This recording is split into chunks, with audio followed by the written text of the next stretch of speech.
초등학교에 운동회가 시작되었습니다. 이제 장애물 경주를 하는데 한 아이는 키가 크고 이 교내 육상 선수예요. 학교 대표예요. 하나는 키가 작아. 이게 게임이 안 될 처지예요. 이제 장애물 경기가 땅 소리와 함께 시작되어지고 막 달려가는데 하여튼 육상 선수가 빠르죠. 가만히 통과하고 사다리 통과하고 이 작은 애는 아주 힘겹게 하나하나씩 뒤늦게 갑니다. 그러다가 이제 이 클라이막스, 장애물 경기의 클라이막스가 있죠. 밀가루에다가 이렇게 담아서 이제 제비뽑기 하는 것처럼 쪽지를 입으로 물고 그것을 펴야 됩니다. 딱 이 육상 선수 하는 아이가 입으로 물고 튀면서 관중석 쪽으로 튀면서 펼쳐보는데 보는 그 순간 얼굴이 굳습니다. 거기에 이렇게 써 있었습니다. 할머니. 이 할머니 잡고서 꼬린정까지 가야 되는 거예요. 그래서 머리 하얀 할머니 잡고 뛰는데 이 할머니 허리도 구부정하고 지팡이 짚고 아이고 이러면서 이제 가니까 이 아이는 아주 답답해 죽을 맛이에요. 그래도 이제 이 작은 아이는 저 뒤쪽에 있으니까 이 작은 아이도 밀가루 속에 있는 쪽지를 딱 펼쳐서 관중석으로 뛰어가면서 펼쳐보니까 와, 얼굴이 활짝 피는 거예요. 거기는 이렇게 써 있어요. 체육 선생님. 그래서 체육 선생님 붙들고 막 가는데 저 앞에가 있으니까 체육 선생님이 답답하니까 엎혀. 그래가지고 엎고 뛰어갑니다. 성경에 육상 선수 같은 아이가 누구냐면 사울왕이에요. 사울왕은 이게 보통 사람보다 머리 하나는 어깨 하나는 더 있다 이렇게 이야기해요. 귀걸이 장대. 야, 왕감이면 저 정도 돼야 왕감이지 싶을 만큼 풍채도 좋아. 그런데 점점 안 좋아집니다. 점점 나빠져. 그런데 다윗은 정반대. 다윗은 체육 선생님 붙들고 뛰는 조그만한 아이와 같아요. 목동 출신이고 보잘것 없는데 하나님 손 붙들고 다니는 거예요. 하나님과 함께 동행하는 거예요. 하나님과 함께 뛰는 거예요. 아멘. 여러분, 다윗이 얼마나 하나님을 철저히 의지하는 것을 보여주는 게 사무엘상 17장의 골리앗 사건이에요. 전쟁터에 나간 형들 면회하러 가죠.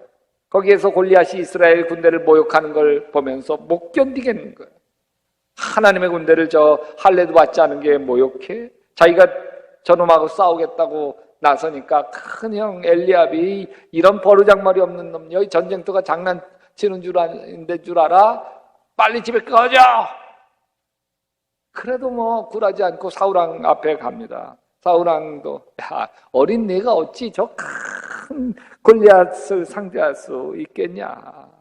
그러니까 다윗이 뭐라고 얘기하냐면 내가 양떼를 칠 때 그 양을 곰이나 사자가 물고 가면 그 입에서 반드시 빼냈고 그럴 때 사자나 곰이 그냥 돌이켜서 나를 물려고 하면 내가 그 턱을 깨뜨려 버렸습니다. 이 곰의 발톱과 사자의 발톱에서 나를 지켜내 주신 하나님이 저 골리앗 저 인간에게로부터 나를 지키고 이기게 할 줄로 믿습니다. 너무 큰 소리를 치니까 그냥 보내요. 다윗은 골리앗과 맞서서 이렇게 이야기해요. 너는 칼과 창으로 나에게 나아오거니와 나는 만군의 여호와의 이름 네가 모욕하는 이스라엘 군대의 하나님의 이름으로 내게 가노라. 물맷돌이 골리앗의 이마에 박혔고 그 거인이 콩 꼬꾸라져 죽습니다. 여러분, 다윗은 물맷돌 던지는 달인이었기 때문인가요? 다윗이 의지한 게 자신의 물맷돌 던지는 실력이었을까요? 아니에요. 하나님 의지한 거죠. 하나님. 사실 다윗에게는 의지할 거라고는 하나님밖에 없어요. 하나님 백밖에 없어요. 그러니까요, 이상해요. 겁이 없어요. 간이 배 밖에 나왔어요. 담대합니다. 이 일로 다윗 목동 다윗은 한나라의 영웅이 됩니다. 초로의 기회가 와요. 어느 날 선지자 사무엘이 와가지고서 너 장차 왕이 될 거야. 그 기름 부어 주더니 야, 그 말이 맞는 거구나. 사울 왕의 호위 대장이 되지, 또 사울 왕의 사위도 되지, 막 그러면서 승승장구하니까 야, 이러다가 왕이 되는구나. 근데 여러분, 그 기회들이 하루아침에 한 여인들의 노랫소리 때문에 사울은 천천히요 다윗은 만만이다. 사울 왕이 뒤집어집니다. 나에게 천을 돌리고 다윗에게 만을 돌리니 저놈이 얻을 거라고는 내 나라밖에 더 있겠냐. 그들로부터는 사울 왕과 사위 다윗이 아니고요, 죽이려고 하는 추적자 사울 왕과 도망자 다윗이 되고, 맨몸으로 도망한 이 다윗이 놉이라고 하는 곳에 제사장 아히멜렉을 만납니다. 먹을 것 좀 주십시오. 먹을 것 받아 먹고 혹시 무기 없습니까? 그랬더니 여기 골리앗 무기 여기 보관하고 있는데 이거 갖다 쓰라고. 골리앗 장수 쳐 죽였으니까. 그래서 그걸 가지고 도망하는데 그 이야기가 사울왕 귀에 들려갑니다. 노발대발하면서 가가지고 아히멜렉 제사장 목을 잘라버려. 그리고 그 노베 85명의 제사장이 있었는데 다 목을 쳐 죽이고 남자도 여자도 애들도 다 진멸시켜버리고. 그러니까요, 다윗을 도우려고 하는 사람이 아무도 없는 거예요. 사울왕 무서워가지고. 그래서 이스라엘 애 가지고는 뭐 견딜 수 없다 싶어가지고 망명을 합니다. 블레셋 지역으로 망명을 하는데 거기서도 다윗에 대해서 이 블레셋 왕에게 신하들이 아니 이스라엘 나라에서 사울은 천천히요 다윗은 만만이라고 하는데 천천만만이라고 하는 게 우리 블레셋 죽인 사람 숫자 아닙니까? 아차 싶어가지고 다윗이요 그때 침 흘리고 막 미친 채 해가지고서 간신히 빠져나오게 되죠. 이젠 갈 데라고는 황무지밖에 없는 거예요. 황무지를 막 이렇게 전전하는데 사울 왕이 3천 군대를 풀어가지고서 자기를 잡으려고 수색하는 하루가 침이 바짝바짝 말라갑니다. 이때 이런 시를 고백해요. 내 하나님이여 내 하나님이여 어찌 나를 버리셨나이까. 어찌 나를 멀리하여 돕지 아니하시오며 내 신음소리를 듣지 아니하시나이까. 내 하나님이여 내가 낮에도 부르짖고 밤에도 잠잠하지 아니하오나 응답하지 아니하시나이다. 절망의 몸부림인 거예요. 이제 끝이야. 안다. 2차 세계대전 나치 독일은 유대인들을 아우슈비츠 수용소에 가두고 차례차례 독가스 실로 보내서 학살하기 시작했어요. 어느 날 갑자기 아무 죄도 없이 유태인이라고 하는 그거 하나 때문에 수용소에 갇혀서 죽을 날만 기다려야 되는 거예요. 여러분 이때 수용소 유태인들 사이에서 회자되는 영가 노래가 있었습니다. 노래 제목이 아니마밈이라고 하는 노래예요. 나는 믿는다. I believe. 나는 믿는다. 근데 이것은 혹독한 이 수용소에서 작사 작곡된 노래였어요. 내용은 이런 거예요. 나는 믿는다. 나의 메시아가 나를 돕기 위하여 반드시 나를 찾아오리라고 하는 사실을 나는 믿는다. 그런데 그들은 자기 동료들이 비참하게 가스실로 그렇게 불려가는 것을 보면서 다음 절을 슬프게 부릅니다. 그런데 때때로 그 메시아는 너무 늦게 온다. 마치 이건 무슨 얘기냐면 우리 집에 불 났어요. 나는 믿어요.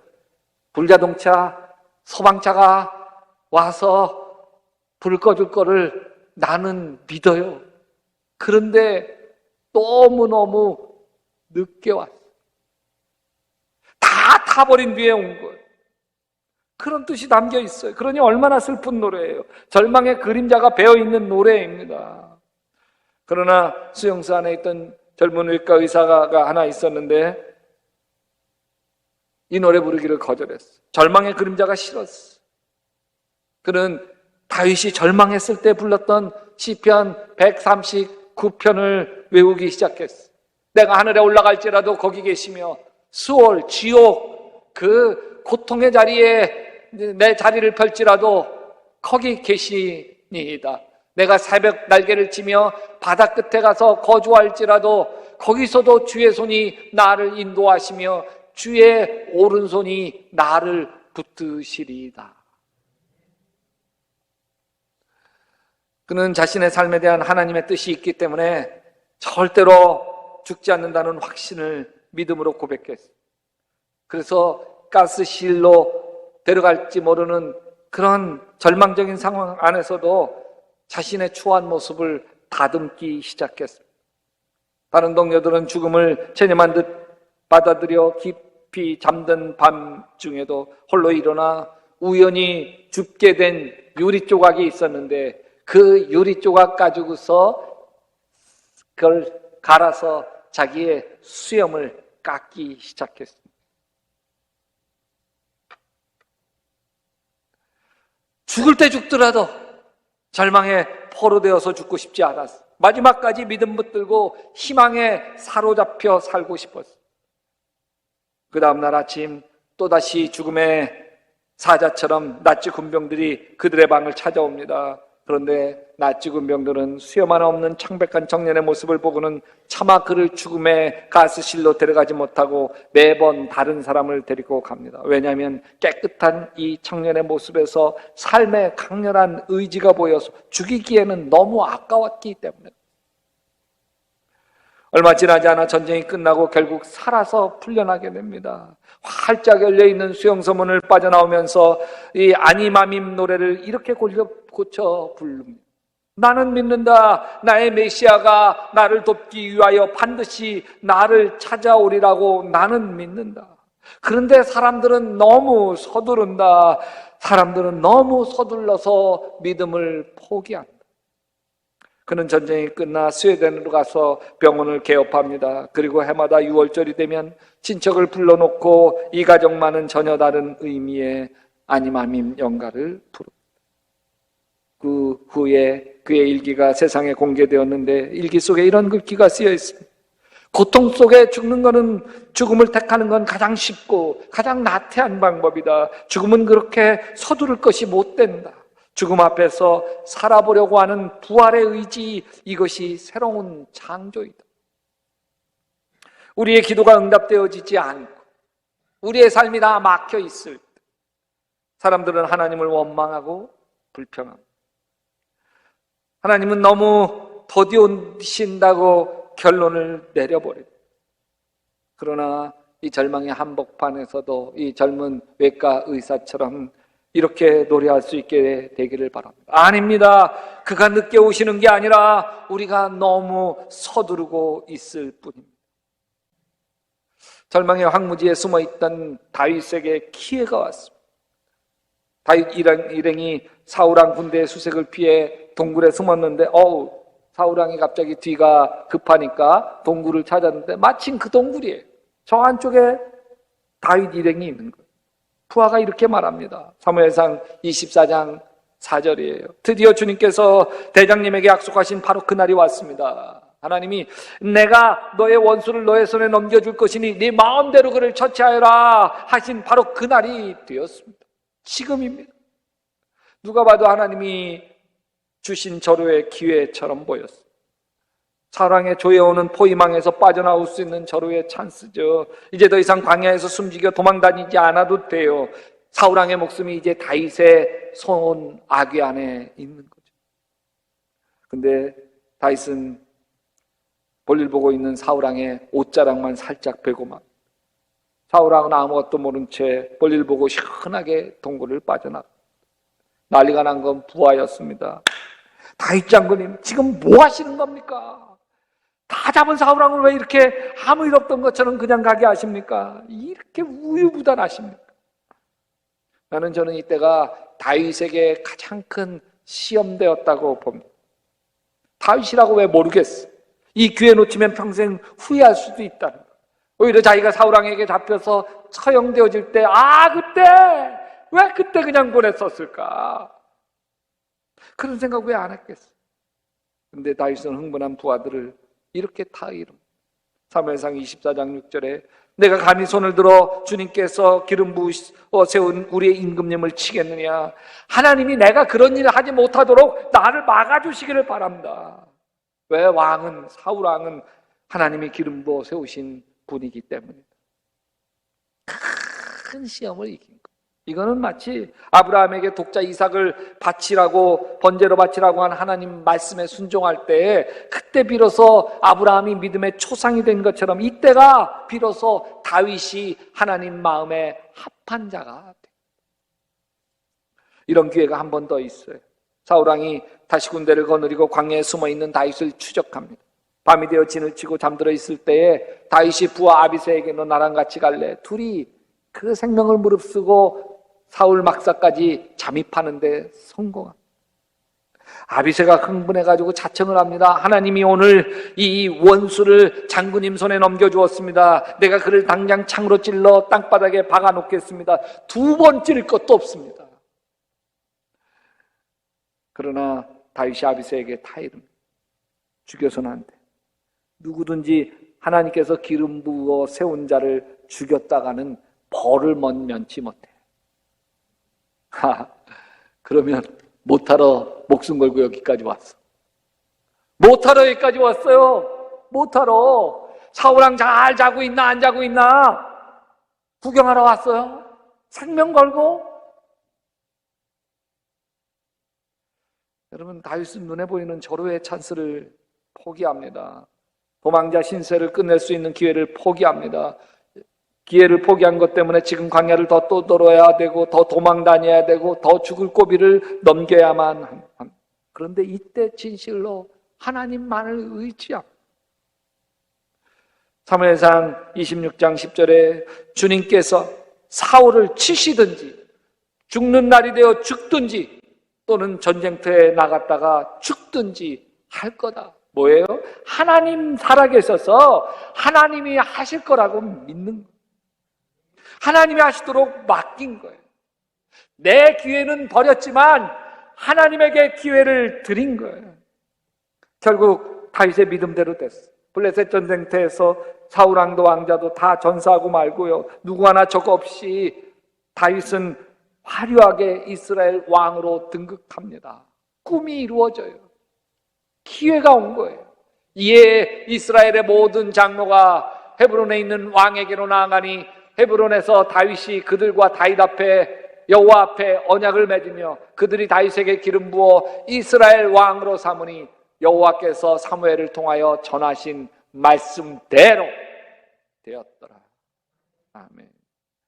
만일 그때 하나님께 맡기지 않고 자신의 손으로 사울왕을 처단했다면 지금 당장 보이는 고난은 끝났겠지만, 황무지 도맹자 신세는 끝났겠지만, 여러분, 사울왕은 다윗의 아내 미갈의 아버지 장인어른이고, 그리고 생명보다 더 친한 자기의 친구 요나단의 아버지.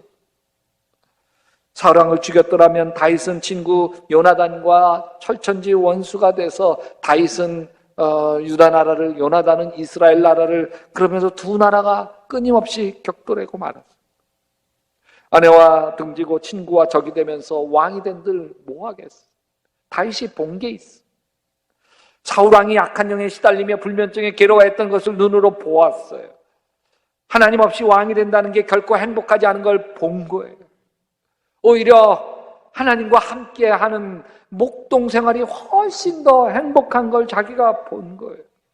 그래서 하나님께 맡깁니다. 오직 하나님만을 철저하게 의지합니다.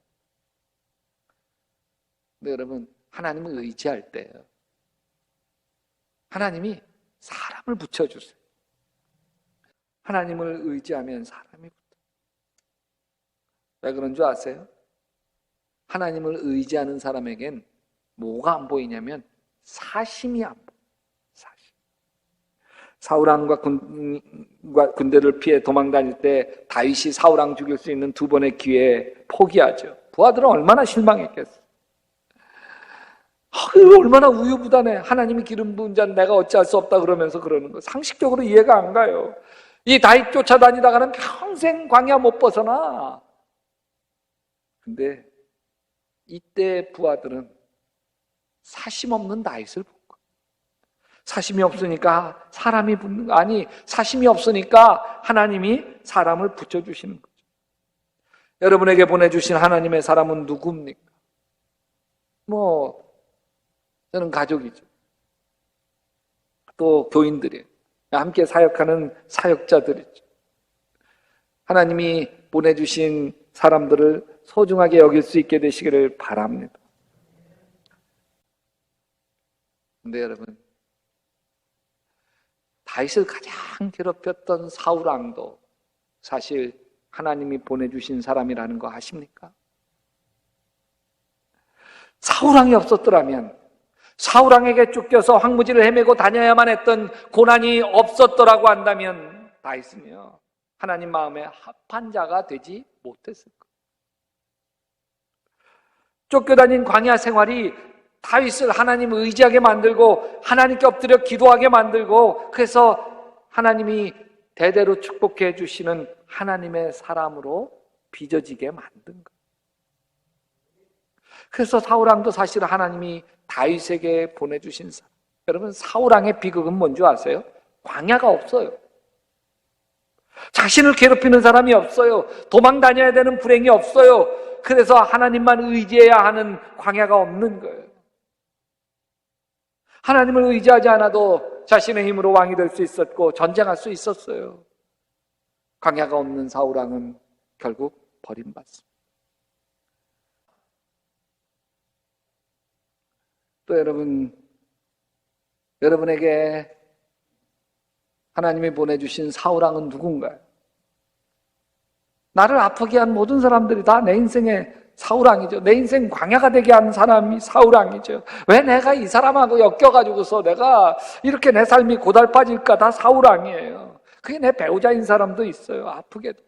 어떤 데는 며느리야, 며느리. 어떤 데는 시어머니예요. 아니, 자녀이기도 해요. 또 직장 동료이기도 하고. 근데 여러분, 이분들이 나를 위해서, 하나님이 나를 사랑하셔서 나에게 보내주신 사람일지도 모른다. 나를 깨뜨리고 나를 더 엎드려 기도하게 하고 나를 더 괜찮은 사람으로 빚어가고 나를 더 온유하고 겸손하고 괜찮은 사람으로 빚어가기 위해서 자녀하고 갈등하게도 되고 며느리하고도 갈등하게도 되고, 그 갈등이 없었으면 내가 교만이 깨지지 않습니까? 내가 가지고 있는 이 아집이 깨어뜨려지지 않으니까. 그래서 결국 나를 엎드려 기도하게 하고 나를 축복하시려고 하는 하나님의 손길은 아닐까? 여러분, 제 목회에도 정말 왜 저런 인간이 우리 교회에 다 있어가지고서 나를 이렇게 힘들게 하나 싶은 사람이 여럿 있었어요. 사사건건 힘들게 만듭니다. 그런데 지금 되돌이켜 보니까 다 하나님이 보내주신 분. 그분들이 아니었으면 나는 교만한 목사가 되고 말았을 거예요. 독선적인 목사가 되어서 교회에 군림하는 목사가 되었을 거예요. 그분들 때문에 더 기도할 수 있고 그분들 때문에 더 겸손해질 수 있고 그분들 나를 힘들게 하는 사람 품어가면서 내가 더 예수님 온유와 겸손을 닮아갈 수 있었던 것이죠. 분명해요. 그분들이 내 인생의 광야였던 거는 분명해요. 힘들어 죽을 뻔했어요. 근데 그 광야에서 저는 하나님과 더 가까워졌어요.